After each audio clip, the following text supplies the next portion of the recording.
Pumunta nga pala kami dito ng city para kunin yung PC ng asawa ko. Kaya lang hindi pa tapos kaya nandito muna kami sa RD para kumain. Niyaya ko na din si Ate Kate dahil malapit lang naman siya. Waiting na lang kami sa pagkain. Ayan na sa Ate Kate.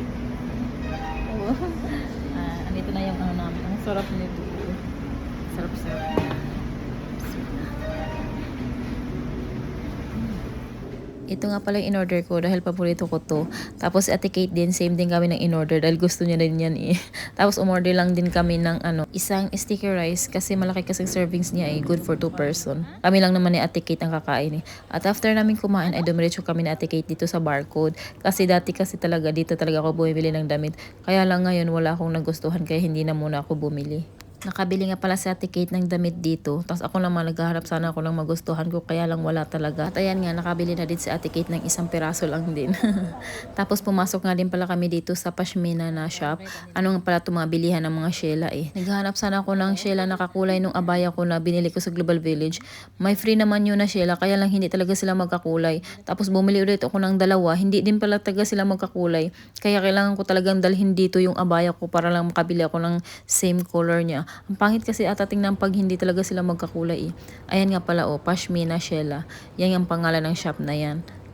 Tapos umuwi na nga din pala si Ate Kate. Tapos kami naman ng asawa ko, nakuha na namin ng PC. Tapos dumiretso kami ng Abu Dhabi Mall. Sa Rim Mall sana kayo pupunta kaya lang mas malayo na yun. Tapos mag-alas 10 na ata nito kaya hindi na kayo pumunta doon. Dito na lang kami sa Abu Dhabi Mall kasi madadaan na lang din namin. Pumasok nga lang din pala ako dito sa Bath and Body para bumili ng sanitizer. Daming ko na kasing pabango eh, kaya sabi ko sanitizer na lang. At dahil last month pa nga ang video na to, kaya ito may mga Christmas decor pa talaga dito sa Abu Dhabi Mall. Siguro ngayon tinanggal na nila.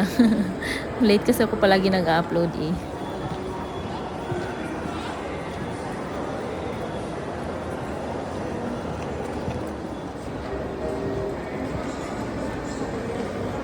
Pumasok nga din pala kami dito sa Sephora kasi may bibilhin sana ako. Kaya lang out of stock siya. Kaya yung asawa ko na lang ang bumili ng pabango niya.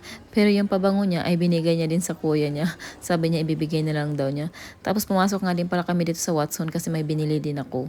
At nag-takeaway na nga din pala siya ng kape dahil sabi niya aantukin daw siya pag drive. Yun lang, bye Kamayo.